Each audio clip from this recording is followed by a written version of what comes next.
I think most of us can tell there's a fun buzz in the air for a very good reason, which we will get to very, very soon. But first, we will begin, as always, with our invocation by Pastor Phil Roop of Bethel Assembly of God Church here in Cape Girardeau, and follow that with the Pledge of Allegiance. So if you would all please rise and join us. Thank you, Mayor. Heavenly Father and Almighty God, your word tells us that this is the day the Lord has made. So we choose this day to rejoice and be glad in this day. We thank you, God, that you're concerned with the affairs of man. God, we thank you that we have the opportunity to be involved in bringing light to dark places. 700 years before your birth, Isaiah the prophet said, the people who walked in darkness have seen a great light.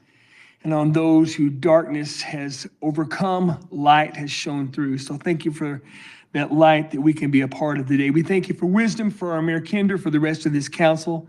God, we thank you for the leaders in this room that have made a difference in this city over the years, and that we're going to recognize today, God. We thank you for our first responders.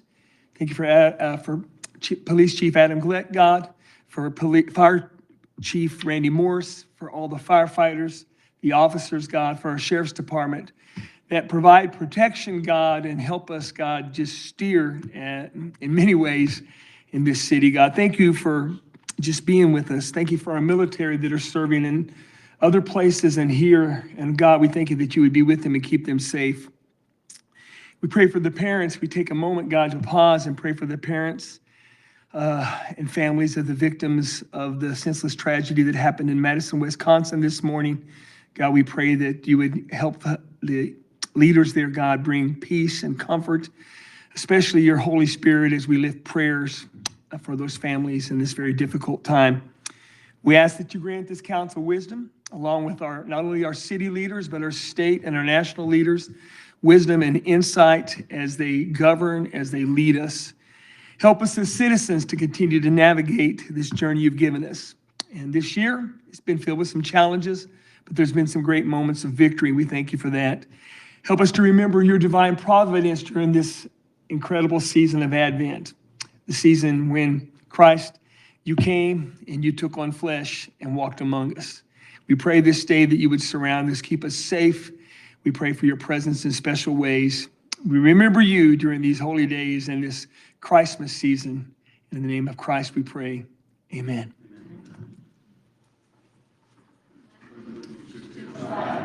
The United States of America, and to the republic for which it stands, one nation, under God, indivisible, with liberty and justice for all.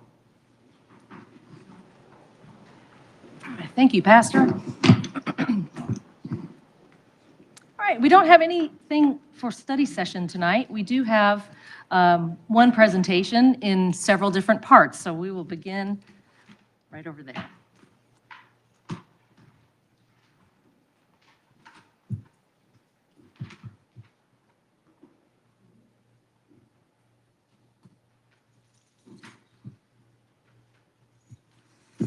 All right, well, tonight I mentioned the special buzz in the room, and that is because the city of Cape is wanting to properly celebrate and recognize the contributions of our former mayor, Harry Rediger, who served so ably here just a short while ago. With his passing recently, you always kind of realize these kinds of things would be great if they happened while people were still with us, but certainly this is seen as an appropriate time to gather and celebrate one of our citizens who contributed so much here to Cape.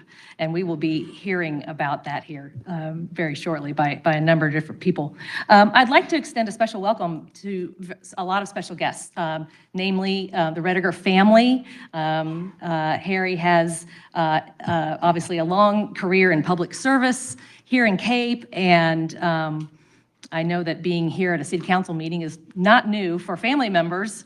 And so officially, I'd like to say thank you to you all for sharing your father. Harry has two daughters here, Cindy and Michelle, and son Doug Rediger. We're so pleased that you all could be here tonight. I'm sorry? Kathy. And Kathy, I'm so sorry, Kathy, yes. Forgive me, sorry. There's 2 rows and 3 generations of Redigers over there. Yes, thank you. Thank you so much. But just so pleased that you all could be here, and we hope that you all are pleased with some of the celebration that we want to impart to you. Also, we have a number of officials, former officials, some city mayors, former mayors here tonight who wish to share a lot of great things, experiences that they had with Harry over the years. I'd first like to start by asking our former Cape Chamber President and Cape Area Magnet Director, John Maynor, to come and share his comments, and then I'll ask all of our former mayors to also do the same. Technically, we need to use this microphone now instead of that, but after your comments, I'll ask each of you to move over on to that side of the room, because we have a little special something that'll happen after everyone's comments. So please, first, John Maynor. Thanks, Bob. I appreciate that. Thank you. First and foremost, I want to say that it is an honor and a privilege to be included in this part of this particular meeting. So I want to thank Gail. I want to thank council. I want to thank anybody that had anything to do with what's going to happen tonight, and those of you that invited me to come. I appreciate that tremendously. In my former position, I had a very unique opportunity to work very closely with all of these gentlemen. I often commented that I did 8 years with Spradling, 8 years with Knutson, 8 years with Rediger, and 4 years with Fox. But I only say that to say that it was a very unique position that put me in the room with Harry Rediger an awful lot. Even before he was mayor, we go back to the late 1980s with committees that we served on. And as I went back and looked at things, I figured that somewhere between 1987 and 2022, between official business meetings and social meetings, I was probably in meetings with him of some kind for more than 35 years, twice a month at least. Over that period of time, obviously, he became one of my best friends. And that's for a lot of reasons. So let me tell you what I witnessed from this guy over that period of time. Number one, always upbeat when he came in, always positive. Tremendously so, and you could always count on it. Dedicated to family also as much, and that was always a piece of what was going on as well. He always had a list. Always had a list. Those smiling, they know him. He always had a list of things that he knew he would like to work on, or things that needed to be done. And then the other thing I witnessed is he always did the right thing. For him, and sometimes that's judgment, but he always did the right thing. And let me add, maybe to the detriment of what he did for a living or some other things going on. I won't talk about specifics, but some of us remember Harry getting cards and letters in the mail with cut-up JCPenney credit cards for decisions or positions that he took. So this man was unbelievable to watch. He was a tremendous leader, and he had a great, great impact on this community long term. So I'm excited about tonight. I'm really here to set the stage for these 3 guys who were also mayors of Cape and did a tremendous job. And so again, I just want to thank everybody. It's a pleasure and an honor to be here, and it's great to see all of you Redigers again. So thank you, appreciate it.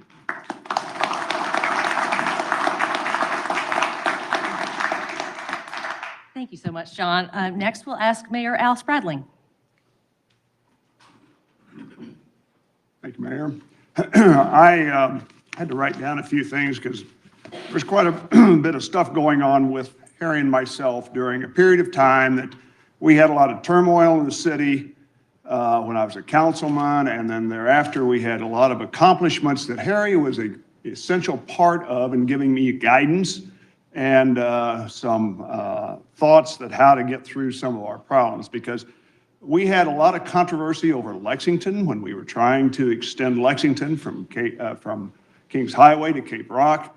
And those were meetings that we had that would start at 5 o'clock and we would go until 10 or 10:30. We were the best program on television for about 8 years. If you ever watched cable TV, we were the #1 channel and the #1 show on first and third Mondays for quite a period of time. But Harry would give me a little guidance as to how to work through these issues. They were thorny issues, and he helped me that direction. And we also went through the charter amendments and changing from awards to award system and things of that nature that he was working with us. But he was just in the background. Then came the riverboat gambling issue that came before the city, which was quite a controversial issue. And Harry was sort of in the background because he became a preeminent person on the gambling and the casino issue later on. But initially, we had riverboat gambling approved. We approved a company to come in and provide a riverboat, and it was Sam's Club, or Sam's Town, not Sam's Club, Sam's Town. Unfortunately, Caruthersville wound up with a license, so they built their boat, and we were in the background for a period of time until, through Harry's efforts, and the fact that the law changed where you could have basically a tub off the river where you could put your casino, which we have. He was instrumental in developing the current casino, and it has been a thriving success. But that was because Harry's dedication and his belief in the development of this city on an economic development plan and business plan. He was very instrumental in working with that. That came in after I was there, but we started with the initial riverboat gambling and getting it approved by the city of Cape and ultimately the county. But that was a big issue that he worked with.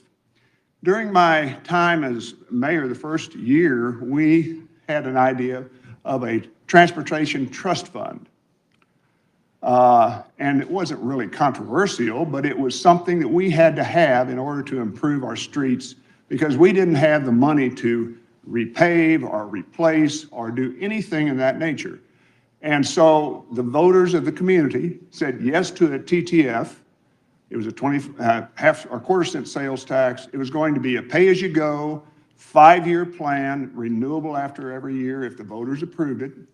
And Harry was on the first committee to work on projects that we were to present to the community for them to see what we were going to do. Now, since the first year you had to collect the money, we didn't have any projects the first year, but it accumulated thereafter.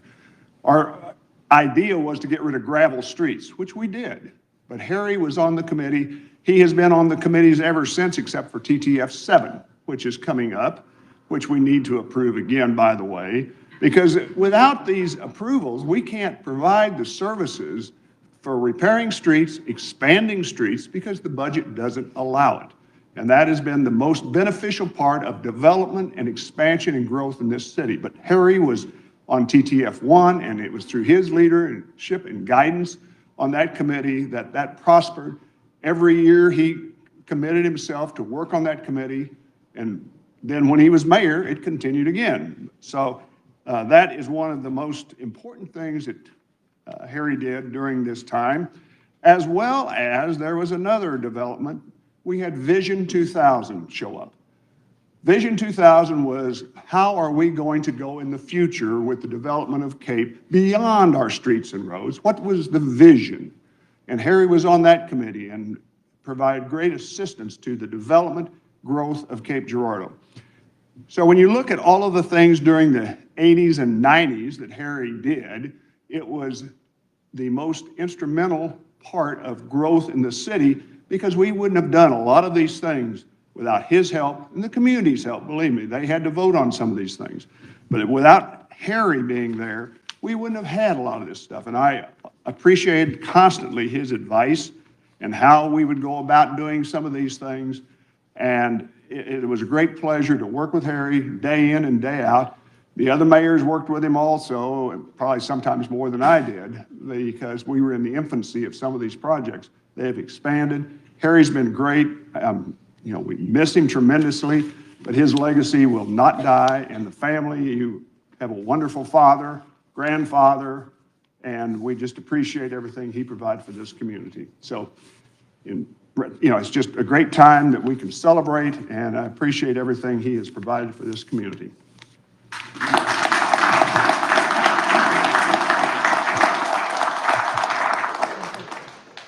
Well, and I will say, I did sit down with Harry, in fact, the last good conversation I had, and asked him to serve on TTF7. And he, of course, said yes. And then his next comment was, Stacy, you need to understand how important TTF is. And I said, I know, Harry, that's why I'm asking you to serve on the committee. Again, he has served on every one. I don't know how much time he was able to dedicate to that last round of committee, but you can bet he made his thoughts and his expertise and wisdom known. That is for sure. That is for sure. Next, we have Mayor Jay Knutson.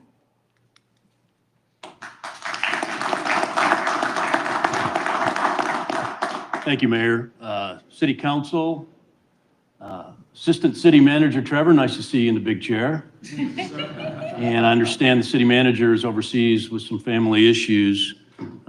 It's a real honor and privilege to be here. Thank you very, very much to celebrate and pay tribute to our friend Harry Rediger. I want to pay special kudos, shout out to Gail Conrad. Gail Conrad, I'm fairly certain, is the mastermind behind all this, as she was the mastermind behind everything that we did with us mayors. 7 mayors? 7 mayors she's worked for, and throughout it all, she was the glue that held it all together. I'm seeing several former city councilmen out here. They know the value, and there's just something about taking time to recognize people that are behind the scenes that do a great job. I'd like you all to join me in giving her a big welcome.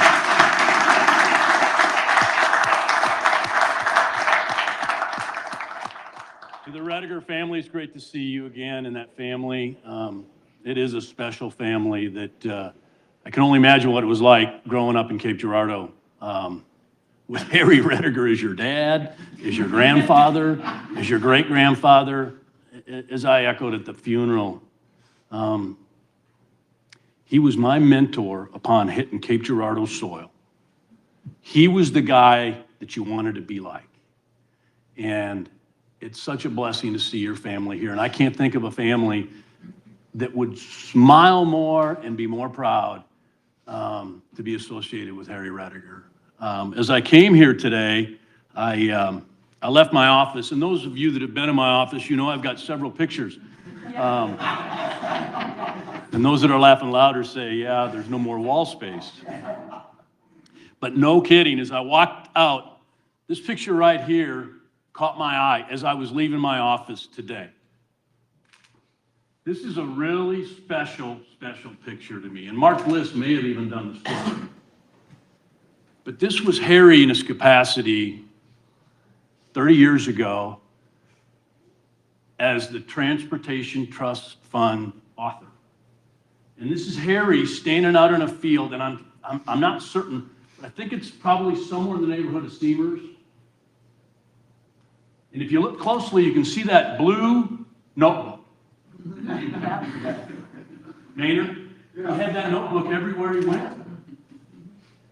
This is very special to me, and I think fitting today, because this is him dreaming. And the mayor spoke about his accolades, and I hope that list is going to be circulated of achievements, because it's a list like nothing I have ever seen before. But what strikes me particularly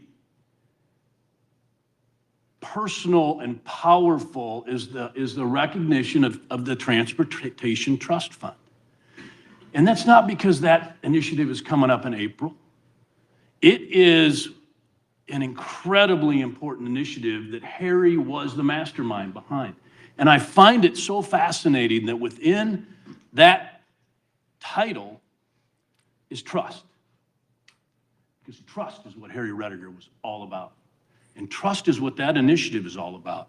And trust is what city government is all about. And Harry stood for trust. The other one was the Vision 2020. The vision that Harry had is demonstrated in this picture. And you see, he was able to achieve the highest level of service in Cape Girardeau as the mayor, but there were a lot of years behind the scenes. And Harry was the visionary, and Harry had the trust that was so powerful in Cape Girardeau, Missouri. And so as we honor our friend today, I'd like to leave you with just this thought, with all that we have going on. If we can all work to just emulate a portion of what Harry Rediger stood for, we'd have a really, really, really special community. So again, Mayor, it's a real privilege to be here today to honor our friend Harry Rediger. And let's all try to be more like Harry Rediger. Thank you, everybody.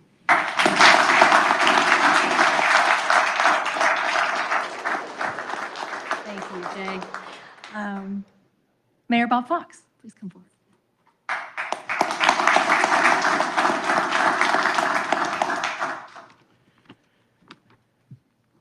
Again, thank you for council and for putting this together, especially to Gail. You need more recognition than you get. Gail's behind the scenes doing everything. I'm like the other two old guys. I had to have something to remind me about all the things that Harry accomplished. Harry Rediger was indeed a visionary leader, and that's been mentioned a lot tonight. His unwavering faith and his love for his family led to the love of his city.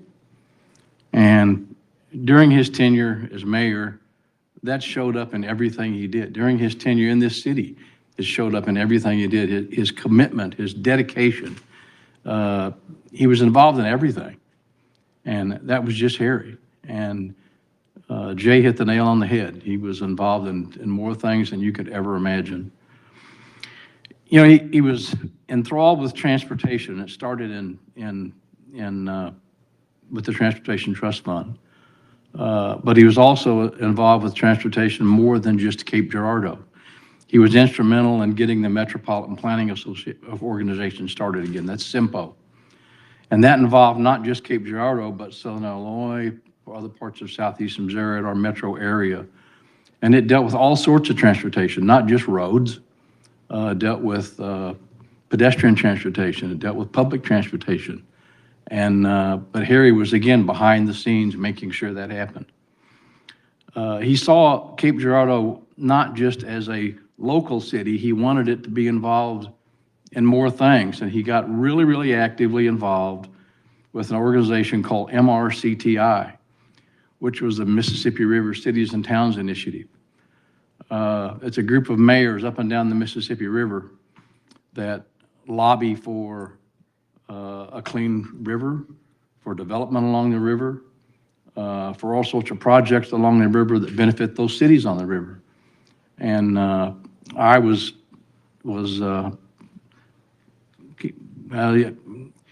like Jay said, when Harry has a list, he has a list. And it was one of the list of things I had to do to make sure I was part of when I became mayor. And I was. And it was an enthralling experience to be involved with all these other mayors up and down the Mississippi River, learning all this stuff about the other cities. And it gives you a knowledge of governance sometimes that you can't gain just within the city. You learn from all these other mayors, and it was a great educational experience. Harry's involvement with that led to a huge grant of about $1 million that helped redo our flood wall, the substructure under our flood wall a few years ago. And that's just one thing. He was also heavily involved in the development of the Drury Plaza Hotel and Convention Center, of the Sportsplex, of Shawnee Center. And all of these improvements have led to a vast improvement of the one thing that drives our city, and that's sales tax receipts. Our Transportation Trust Fund is bolstered by sales tax. And most of that sales tax is spent well, but it's also gathered from more people that live outside our city than within our city. The Sportsplex has been such a huge success, and the development of the enhancement of all the parks and recs facilities that Harry started, that, just an example, our hotel and motel restaurant sales tax receipts between 2020 and 2024 have increased $1 million a year, or $1 million over that 4 years. That's huge. And not only does that go up, the sales tax for roads goes up. The more visitors you have and the more sales tax you collect, the better we in Cape Girardeau benefit. And that was Harry's vision. That's why I said he was visionary. He was always there behind the scenes. It was a really tough act to follow, Harry as mayor. But like Jay said, I got a long list. And you know what I'm talking about. He was always there. Harry was a mentor to me. He gave me guidance that no one else could. He was always there. The trust that he built within this city enabled us the next 4 years to pass the sales tax initiative every year. And that was Harry behind the scenes, still working to make sure this city was successful. We owe him a huge debt of gratitude, and his family needs to be proud, and I know they are. I am. It was an honor, and I consider Harry one of the best friends I've ever had. It was lucky to work with him. He was one of a kind. He was truly Mr. Cape Girardeau.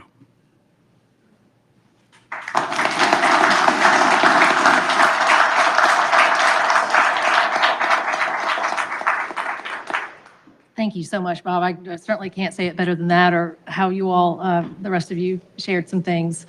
So you all are over there. Thank you. I'll just tell you all, as a city was considering how to best commemorate some of the impact that we've just heard about. We naturally thought of all the facilities and the initiatives and things that he was supportive of or involved in. As they've all alluded to, where that list is, is pretty long. But one stands out, as mentioned, is the Century Casino. It's hard to imagine the casino even being in Cape without Harry's support, his passion, his influence on that project, like so many others. So I am extremely proud to announce the renaming of the Century Casino roadway entrance at Main and Spanish Streets as Rediger Parkway. If you all would please assist me in unveiling that sign. And there it is. Yep. Yep.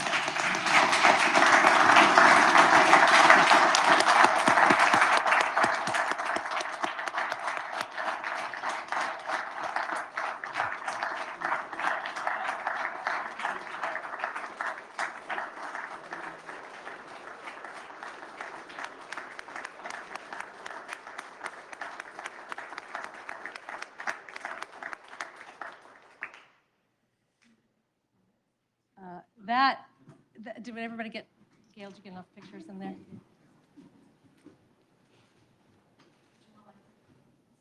Well. Maybe later. It's okay.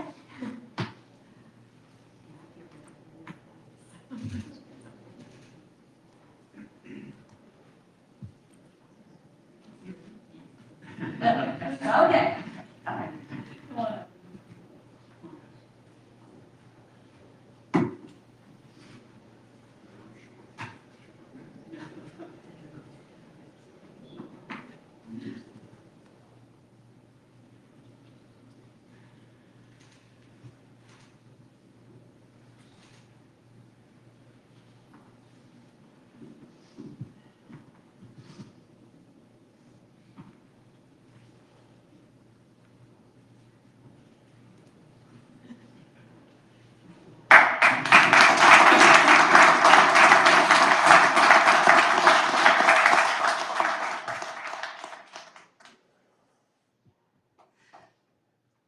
So that roadway, that little space that leads into the casino is, as many of us know, is not just a driveway to the casino, but it is a public space that gets used quite a bit thanks to the casino's engagement with the community. So we're all looking forward to seeing that sign up there. I'd next, part two, get to issue a proclamation for the city in Harry's honor. Thanks again to John and to our former mayors for sharing so much of what that long list of contributions is that Harry made. His was certainly a life well lived. That is absolutely obvious, both on a personal level and in service to his community. And we are all grateful. But as was mentioned numerous times, Harry had particular interest in development and transportation issues in the city, and knew how much those issues could make an impact on the growth, the vitality here of our community. So we are very pleased to offer this proclamation tonight. And it's wordy because of Harry, but here it is. Whereas in 1987, the Vision 2000 Strategic Planning Steering Committee began, with Mayor Rediger serving as vice chairman of the 9-member committee. The final strategic plan was ultimately adopted by the City Council in 1988. And whereas the strategic plan established 4 focus areas, one of which was planning and zoning, including a city goal of smooth traffic flow and well-maintained streets. And whereas following the adoption of the strategic plan, Mayor Rediger served on the Vision 2000 subcommittee to work on transportation goals. And whereas in 1989, Mayor Rediger was appointed to the Planning and Zoning Commission, serving for 20 years and serving as chairman for many of those years. In 1995, the commission took on the project of updating the city's comprehensive plan and the city's major street plan. Vision 2000 and the Planning and Zoning Commission held 18 public input meetings. From the public input on transportation needs, a top 20 streets projects list was created. And whereas in August of 1995, Cape Girardeau voters approved the first transportation sales tax, TTF1, with 67.8% approval, marking the beginning of a 1/2 cent sales tax from which revenue would be solely used to complete transportation improvement projects. And whereas the transportation sales tax was extended by voters in 2000 for TTF2, with 54% voter approval, TTF3 in 2005 with 83% approval, TTF4 in 2010 with 55% approval, TTF5 in 2015 with 76% approval, and again in 2020 for TTF6 with 73% voter approval. And whereas every 5 years after the original tax was approved, the Transportation Trust Fund Committee, originally formed under the Planning and Zoning Commission, reviewed transportation needs to make recommendations to the City Council for transportation projects. Mayor Rediger served on every TTF committee and continued to serve until he was unable to serve any longer due to his health. And whereas early TTF projects focused on system expansion, including the completion of Lexington Avenue and sections of Veterans Memorial Drive, which was Mayor Rediger's passion project, as well as widening and eliminating the city's gravel roads. Over time, the city's needs included street lighting and sidewalks, and maintenance, renovation, and repair of its existing streets. Since the tax was initially approved in 1995, over $130 million has been collected to fund city transportation improvements. So now, therefore, be it resolved that I, Mayor Stacy Kinder, on behalf of the City Council of the City of Cape Girardeau, do hereby proclaim that the Transportation Trust Fund Committee to be forever renamed the Harry Rediger Transportation Trust Fund Committee, in honor of Mayor Rediger's 37 years of dedication to growth and development of the city, especially its transportation infrastructure, through his service on the Vision 2000 Strategic Planning Steering Committee, the Transportation Trust Fund Committee, and the City Council.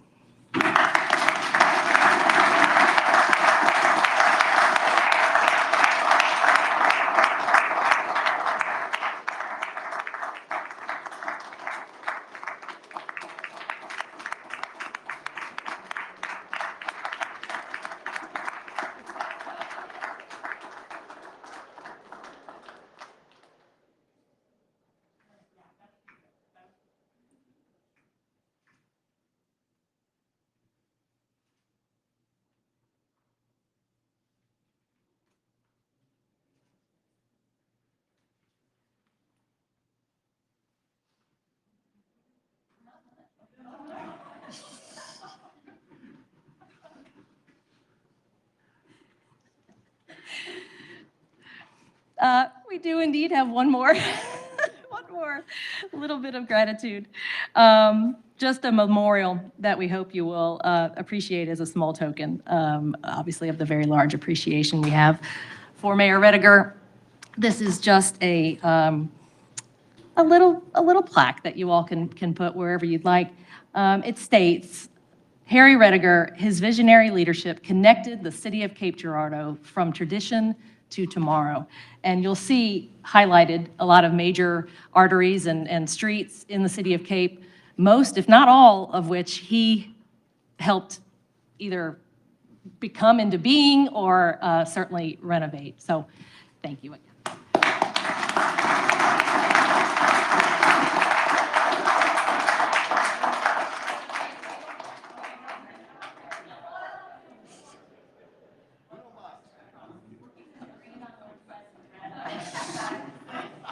Very, very cool.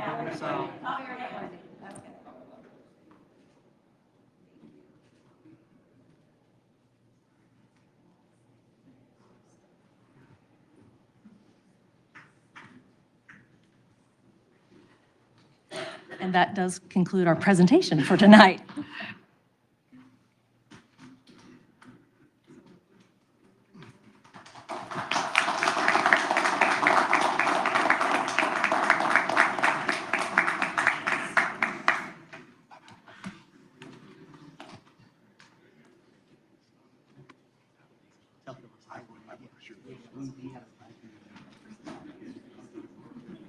She said, Oh, I left on the step.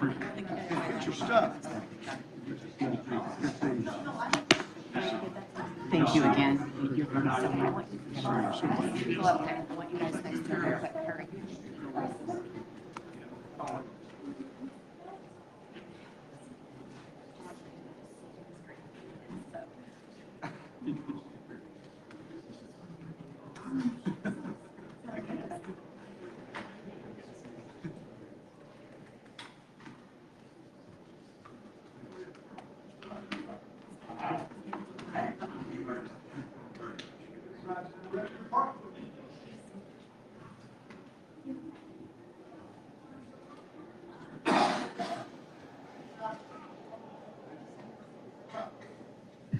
Okay, my goodness, that was a lot of wonderful stuff.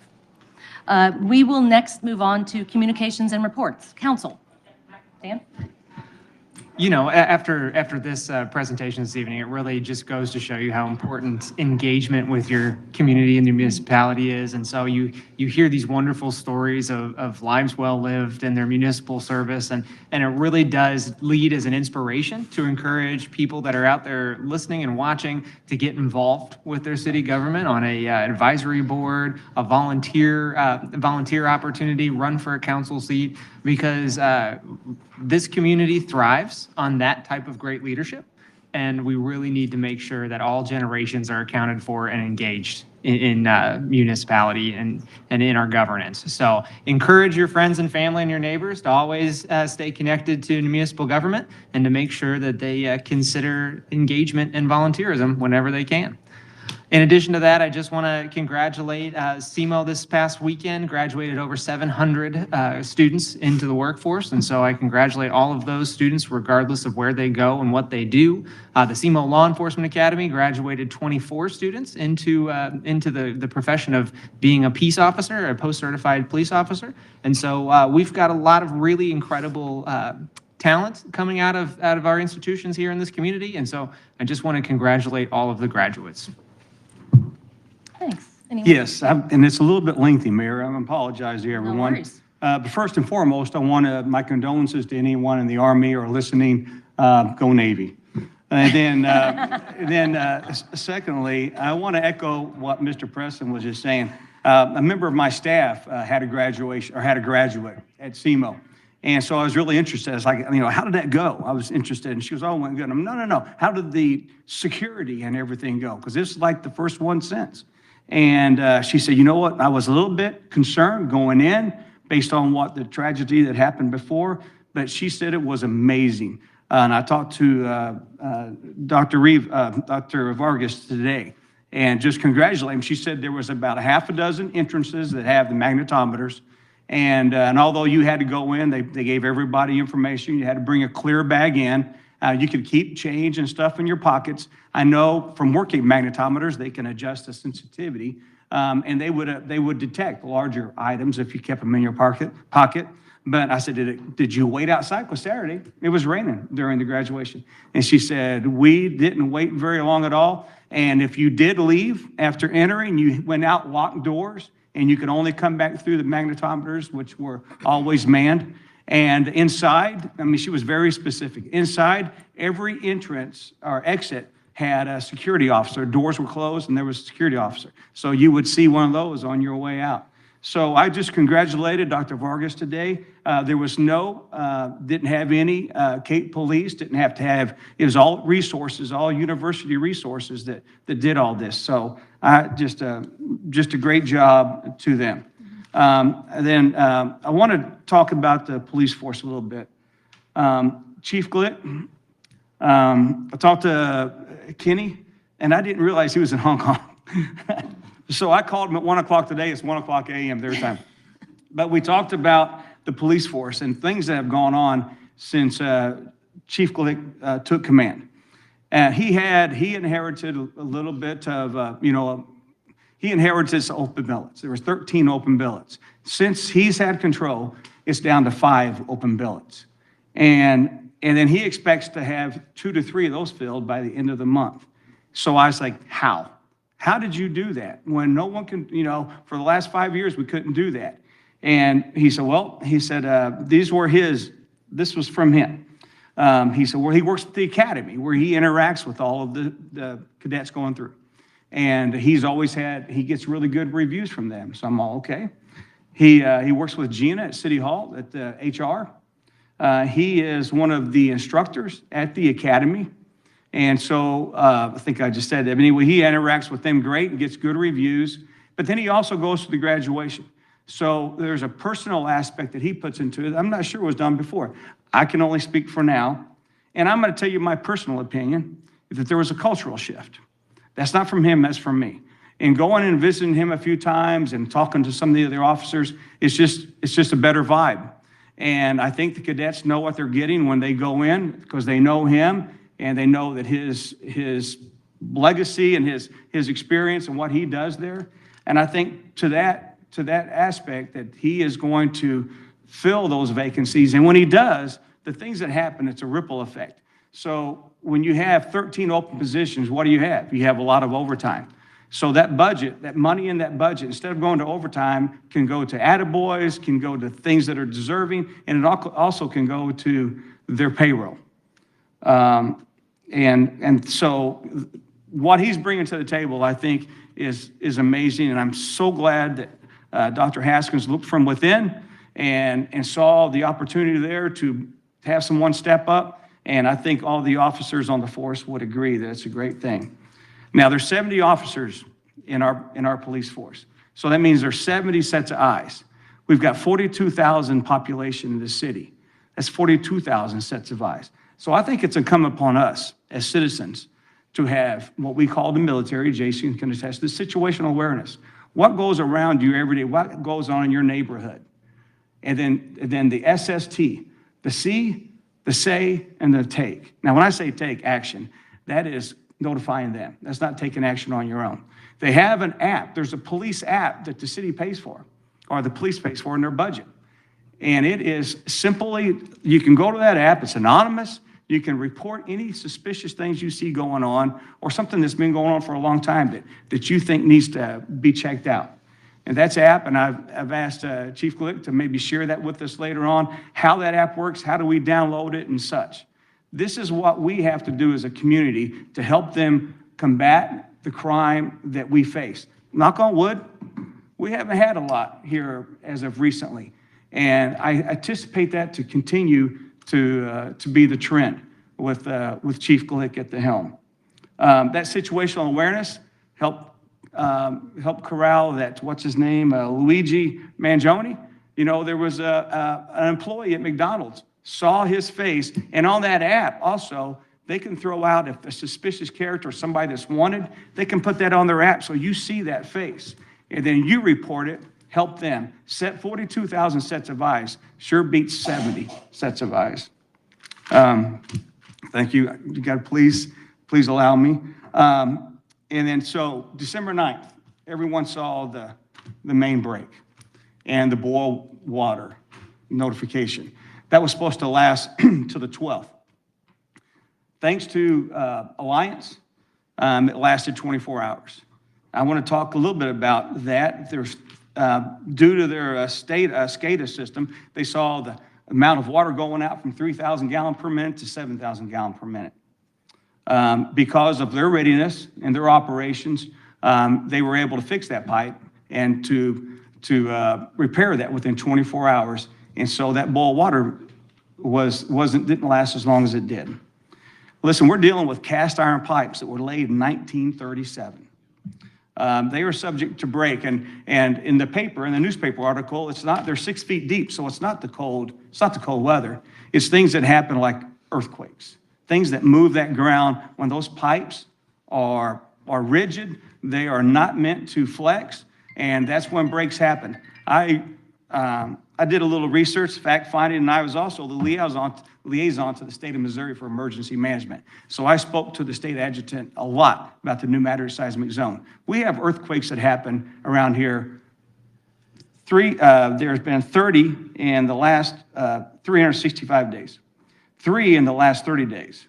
So it happens. It's got to happen. Unless it happens, unless those tectonic plates shift and they hold tight, that's when you get the big ones. You know, when those things shift, we get the little ones. We get the 1.5, 2.0, which is what we had that we really think that created that break. Now, those aren't going to stop. So those breaks are going to continue. Just a little bit of, just some numbers here. We only pay them for manpower. The city has a contract, the Alliance pays for manpower. Equipment costs, those wrappings, it's like putting one of those hose clamps on your hose. Okay, well, these wrappings cost about $1,000. The supplies, the inventory and supplies to repair that break were $1,281. The equipment used to repair those, $6,732. The water cost, 3.65 million gallons of water were lost. That's $4,351. So the total cost of the city is going to be $12,364 every time we have a break like that. Now, that cast iron, when they fix those breaks, they take a piece of plastic that is that's more flexible. Obviously, it's high grade. But what we need to do is use this rubber plastic that's going to ebb and that's going to flex when we need it to. The Alliance cost to them, it was 200 manpower hours at time and a half. So it's expensive all around. And I want to say something about the ripple effect. So for us as citizens, it's inconvenience. Yeah, I mean, so, you know, you got to boil water. And my wife went out we were at the Kansas City game. Coming back, we got that notice. So my wife tries to go to stores to get some water, thinking we're going to boil water for, 3 days. And she had a hard time finding water. She saw a lady at Dollar General, 2 ladies kind of get ready to go toe-to-toe over the last case of water. That's as citizens. Now, as businesses, I was trying to have lunch at the Pilot House down at the airport after I met with JoJo and some guys, and they couldn't put ice in my drink. Now, that's simple. You're like, oh, what's that? That is just indicative of the ripple effect that happens to businesses, restaurants that aren't going to be served. People aren't going to go to the restaurants because of the boil water. And then you got the hospitals and universities and schools. What happens to them? You'll see that the drink water fountain shut off. So what happens then? So now they got to start bringing bottled water. I'm just saying this is serious. This is serious stuff. I'm not saying we're in a crisis, but we're in a situation that really requires action on our part. And based on that, I suggest that we put this back on the April ballot. We've heard about TTF7 tonight extensively. That is just an extension of an existing tax. And people have been engaged based on the TTF report from Mr. Maurer last council meeting. People are very much engaged in that. So I don't see that not passing. I know they're reluctant to put two things, asking for two things on a ballot. I just don't see this as an issue that we can be reluctant on. And I don't think the citizens, especially after what they went through and read the newspaper article, hopefully, and seeing what's going to happen as this continues to get worse, the impact it's going to have on them, economic development, businesses, and so forth and so on. That is all I have to say. Thank you, Mayor and Council, for allowing me to speak like that. Yeah, well, and I'll just add, I think today probably is the deadline to get ballot initiatives on the April ballot. And we're, under our business, taking up the TTF, approving that language tonight. So, putting the water issue back on the April ballot, it's not on the agenda, and timing-wise, it can't happen. But your point remains.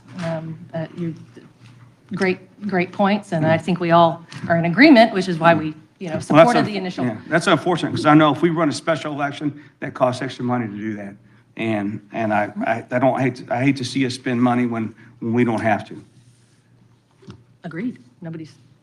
Agree there, too. Anyone else on the council wishing to? Yes.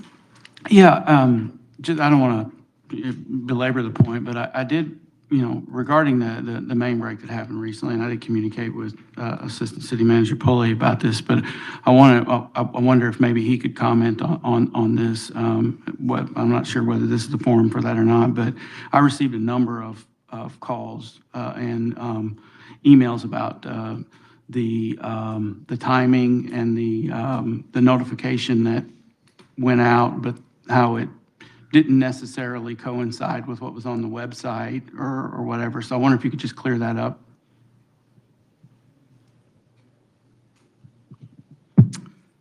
When the pipe broke, Alliance and Public Works had their team go out, assess this situation. That took just a few minutes as they were trying to assess the problem and get a handle on the problem. Unlike 3 years ago, where the whole city lost water. They were able to go in, get a handle on this problem, and mitigate the problem as we move forward. Now, we did issue out as soon as we could to the general public a boil water order. Well, one of the problems we ran into was our server date and timestamp is wrong. Alliance has had computer people come in to try to alleviate the problem. At this point, they cannot. It's a day off. Someone contacted us and said that we possibly knew the break happened the day before. It did not happen that day. It happened on the 9th. As soon as Alliance had it, we got our team together before, in the early morning hours, we issued the boil water. As we were working with the lines, we found out it needed to be citywide. So we reissued the boil water citywide due to some other aspects.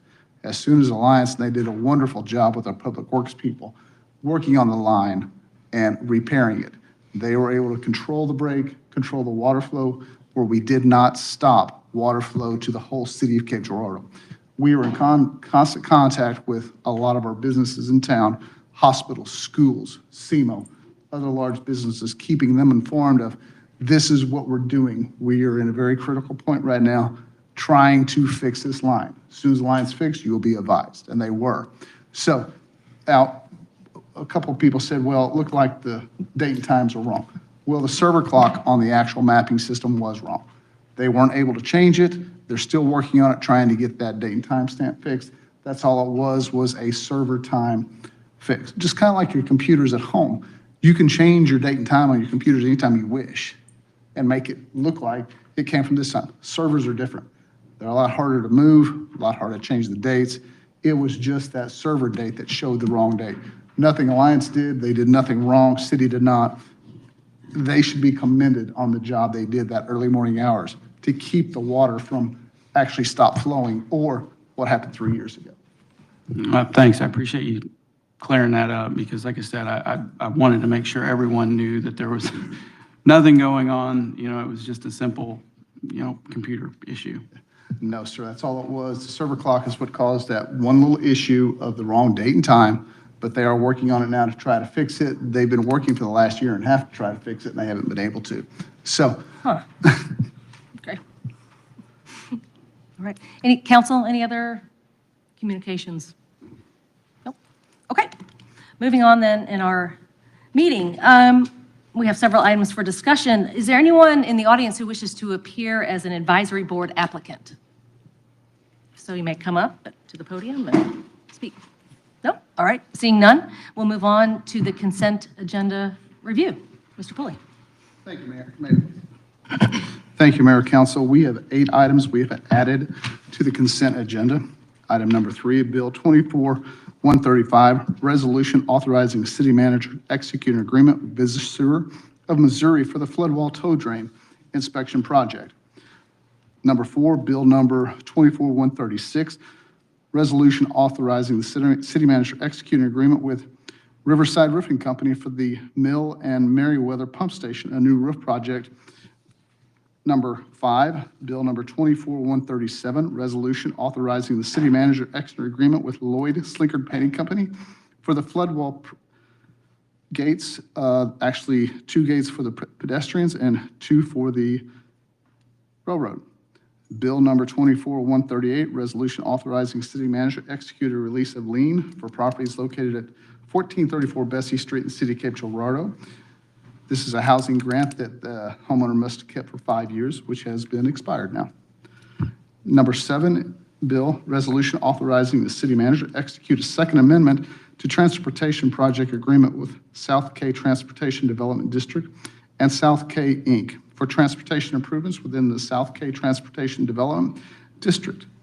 Number 8, accept the improvements to serve the Southside Village subdivision, which is 1 manhole. Number 9, accept water and sanitary sewer mains improved to serve Cape Girardeau County EOC located 355 Veterans Memorial Drive. That is the water and sewer main extension. Number 10, accept the sanitary sewer main to serve the Roads 101 at 2146 William Street, which is a sewer main extension. Thank you, Mayor. Mr. Pulley. We will now move into regular session. I will call this meeting to order, and we will begin with the roll call vote by roll call attendance by Ms. Weissmuller. Mr. Bliss? Here. Mr. Cantrell? Here. Mr. Essex? Here. Mayor Kinder? Here. Mr. Preston? Here. Ms. Randall? Here. Mr. Thomas? Here. All right, thank you. Council, we have an agenda before us. Is there a motion to approve the agenda? So moved. Second. Second. Any further discussion? All in favor of the agenda as stated, please say aye. Aye. Anyone opposed? The agenda is passed. We have no public hearings tonight. The consent agenda, Mr. Young, if you would, please. Bill 24-134, an ordinance authorizing the city manager to execute a cooperation agreement with the Cape Girardeau Public Library regarding insurance for library employees and authorizing certain actions by city officials. Bill 24-134, an ordinance authorizing the city manager to execute a cooperation agreement with the Cape Girardeau Public Library regarding insurance for library employees and authorizing certain actions by city officials. Bill 24-135, a resolution authorizing the city manager to execute agreement with Visu Sewer of Missouri LLC for the flood wall toe drain inspection project. Bill 24-136, a resolution authorizing the city manager to execute an agreement with Riverside Roofing Company LLC for the Mill and Merriweather Pump Station's new roofs project. Bill 24-137, a resolution authorizing the city manager to execute an agreement with Lloyd Slinkard Painting Company, Inc. for the flood wall pedestrian railroad gates painting project. Bill 24-138, a resolution authorizing the city manager to execute a release of lien for property located at 1434 Bessie Street in the city of Cape Girardeau, Missouri. Bill 24-139, a resolution authorizing the city manager to execute the Second Amendment to Transportation Project Agreement with South K Transportation Development District and South K Inc. for transportation improvements within the South K Transportation Development District.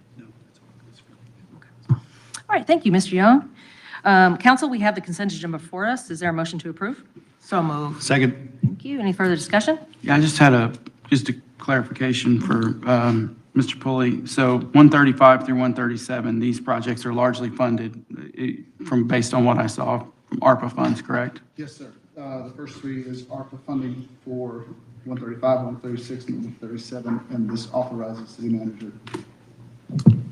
This authorizes city manager to grant the contracts that were bidded out by the city. All right, great. Thank you. All right, all in favor then of the consent agenda, please say aye. Aye. Anyone opposed? That agenda carries. No items were removed. We have 3 new ordinances tonight. As always, we will have our staff member discuss the ordinance. If anyone in the public wishes to comment or make a statement, you may do so, and then the council will discuss. So first, we have Bill 24-140, an ordinance approving the record plat of Ponders subdivision. This is the first reading. Ms. Brunke, I believe, is coming in. Good evening. The ordinance before you this evening approves a record plat for a two-lot, single-family residential subdivision at 23 Northwest End Boulevard and 1419 Whitener Street. The plat reconfigures two existing residential lots to create two new lots. All right, thank you. Anyone in the audience wishing to comment on this bill? All right, seeing none, then council, is there a motion to approve Bill 24-140? So moved. Second. Thank you. Any further discussion? All in favor then of Bill 24-140, please say aye. Aye. Anyone opposed? That motion carries. Next, Bill 24-141, an ordinance calling for an election in the city of Cape Girardeau, Missouri, to elect a council member to Ward 5, designating the time of holding the election, authorizing and directing the city clerk to give notice of the election. This is the first reading. Ms. Conrad. Due to the resignation, prior resignation from the council member for Ward 5, you all made a temporary appointment of Mr. Essex. This is actually calling a special election for April to fill the position. There were two candidates that successfully filed, so no primary is needed in February, and this is just to set the election in April. Okay. Anyone in the audience wishing to comment? All right, council, is there a motion to approve Bill 24-141? So moved. Second. Okay, thank you. Any further discussion? All in favor then of Bill 24-141, please say aye. Aye. Anyone opposed? That motion carries. And Bill 24-142, an ordinance amending Chapter 15 of the City Code by extending the 0.5% transportation sales tax and reestablishing the City Transportation Trust Fund and calling an election in the City of Cape Girardeau, Missouri on the question whether to approve the sales tax extension, designating the time of holding the election, authorizing and directing the city clerk to give notice of the election. This is the first reading. Ms. Brunke. Good evening. The ordinance before you this evening calls for the election for Transportation Trust Fund 7, TTF 7. If approved, that election would be on April 1st of 2025. Second and third readings would go on January 6th, as everything needs to be to the county clerk's office by January 21st. Thank you. Anyone in the audience wishing to comment? All right, seeing none. Council, is there a motion to approve Bill 24-142? So moved. Second. Ms. Randall got that. Discussion. There was one issue I wanted to discuss, and I'll let the public know. As with every ballot initiative that we have, there is a lot of background information that is part of what we approve. And so, council, city, people involved in these types of initiatives are very familiar with a lot of the background information, but we know voters are not necessarily aware of a lot of the things. And so I just wanted to, what I noticed, the reading for this ballot initiative is, as it has always been, at least in recent past, for Transportation Trust Fund initiatives. It says, shall the city of Cape Girardeau, Missouri impose a sales tax of 0.5% for transportation purposes, such transportation sales tax extension to expire on December 31st, 2030. My only thought was to add an additional sentence, just to give the public, ensure some clarity. And so I would move that we add the sentence, this sales tax will provide revenue for the Transportation Trust Fund 7. Again, we can discuss it if someone wishes to second that. I second that. Okay, thank you. Discussion of that amendment, addition. Every time you look at different types of ballot language, it's always, to me, it really is remarkable how convoluted some of it can get sometimes. And so anytime we can streamline, make it easy to read, I think adding in the fact that this is actually for Transportation Trust Fund 7 just, puts a little bit more out there, a little bit more information for the voters so that somebody going into the ballot box on that day can make an informed decision. So I agree wholeheartedly. Let's make it the most descriptive we can make it. Any further discussion? I completely agree too. With the past two initiatives that we've had, ballot initiatives, I have received numerous comments and complaints about the confusing nature of the wording of it. And the more clear we can make it for the average voter, or all the voters, the better. So. Any further discussion on that possible amendment? Okay. Hearing none then, all those in favor of adding this sales tax will provide revenue for the Transportation Trust Fund 7, please say aye. Aye. Anyone opposed? All right, that amendment carries. And so going back then, we now have an amended Bill 24-142. Any further discussion on that? I would just like to say that I would encourage our citizens to read up on this, read the information. There's a lot of information out there on our website and in the media. And don't just go to the polls on Election Day and that's the first time you read the ballot language. So informed citizens make a difference.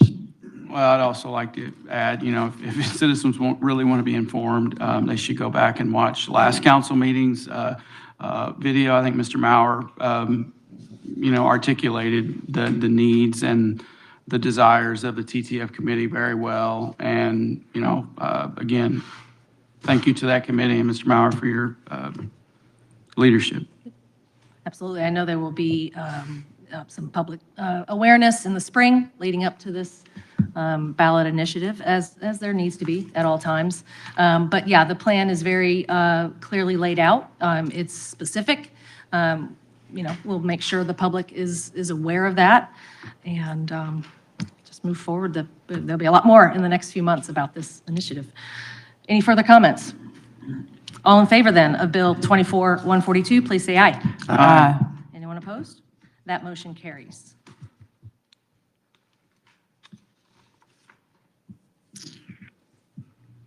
Okay. We had 2 appointments to make to the SEMO Ready Board of Directors for the coming year. Is there a motion to approve myself, Stacy Kinder, and Dr. Kenny Haskin in continuing to serve on the SEMO Ready Board of Directors? So moved. Second. Thank you. Any further discussion? All in favor then of myself and Dr. Haskin serving on the SEMO Ready Board for the coming year, please say aye. Aye. Anyone opposed? That motion carries. Thank you. We had no one register to speak under other business. We will move into, pending approval, move into closed session tonight. The City Council of the City of Cape Girardeau, Missouri gives notice of a closed meeting to discuss leasing, purchasing, or sale of real estate pursuant to the revised statutes of Missouri, Section 610.021, Paragraph 2. Is there a motion to move into closed session? So moved. Thank you. Second. Mr. Essex was the second. Any further discussion? All right, all in favor then of moving into closed session, please say aye. Aye. Anyone opposed? All right, we are in closed session. Thank you all for your attendance tonight.